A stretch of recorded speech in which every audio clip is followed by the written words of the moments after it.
क्या बर्बरिक अपने 3 बाणों के दम पर महारथी कर्ण को मार सकते थे? दोस्तों, क्या होता यदि बर्बरिक महारथी कर्ण पर अपने 3 शक्तिशाली बाण चला देते? क्या कर्ण का कवच इनके 3 बाणों को रोक सकता था, या फिर बिना कवच के महारथी कर्ण इन 3 शक्तिशाली बाणों को रोक पाते? आखिर क्या होता यदि कर्ण और बर्बरिक के बीच युद्ध होता? इन दोनों में किसके पास सबसे अधिक बल था, बर्बरिक के 3 बाणों में या फिर महारथी कर्ण के कवच में? चलिए जानते हैं, लेकिन उससे पहले यदि आप हमारे चैनल पर नए हैं तो चैनल को सब्सक्राइब अवश्य करें। दोस्तों, बर्बरिक बचपन से ही बहुत शक्तिशाली था। बर्बरिक घटोत्कच की संतान थे। कहते हैं बर्बरिक को वरदान के रूप में 3 शक्तिशाली बाण प्राप्त हुए थे। ये 3 बाण इतने शक्तिशाली थे कि इनके उपयोग से कौरवों तथा पांडवों दोनों पक्ष की सेना पल भर में समाप्त हो सकती थी। जब बर्बरिक को पांडवों और कौरवों के बीच कुरुक्षेत्र युद्ध के बारे में पता चला तो वे युद्ध देखना चाहता था। कुरुक्षेत्र में जाने से पहले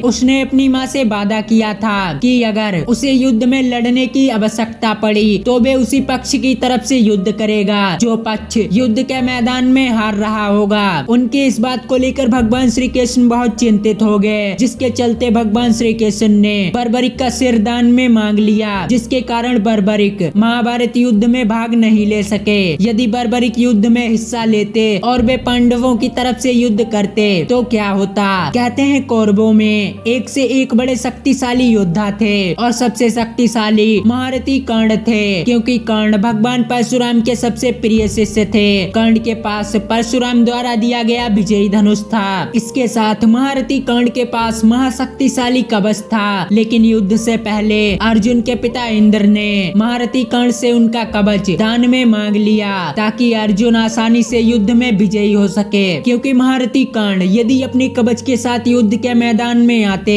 तो उन्हें तीनों लोकों के देवता भी परास्त नहीं कर सकते थे। कहते हैं युद्ध के 17वें दिन स्वयं भगवान श्री कृष्ण ने अर्जुन को बताया था, हे पार्थ, यदि महारथी कर्ण आज अपने कवच के साथ युद्ध के मैदान में होता तो उसे मेरा सुदर्शन चक्र भी नहीं भेद सकता था। इसके साथ बर्बरिक के 3 बाण महारथी कर्ण के कवच को कभी नहीं भेद सकते थे। लेकिन यदि महारथी कर्ण के पास उनका कवच भी नहीं होता तो क्या होता? दोस्तों, कहते हैं महारथी कर्ण के पास भगवान परशुराम द्वारा दिया गया विजयी धनुष था और परशुराम ने ये धनुष देते हुए कहा था, हे कर्ण, जब तक तुम्हारे हाथों में ये धनुष रहेगा तब तक तुम्हें तीनों लोकों के देवता, दैत्य, दानव तथा असुर भी मिलकर परास्त नहीं कर सकेंगे और तुम्हारे धनुष से चलाया गया साधारण बाण भी कई गुना अधिक शक्तिशाली होगा। दोस्तों, जब तक कर्ण के हाथ में उनका विजयी धनुष रहता तब तक उन्हें कोई मार नहीं सकता था, जिसके चलते कर्ण को मारने के लिए अर्जुन को भी छल करना पड़ा।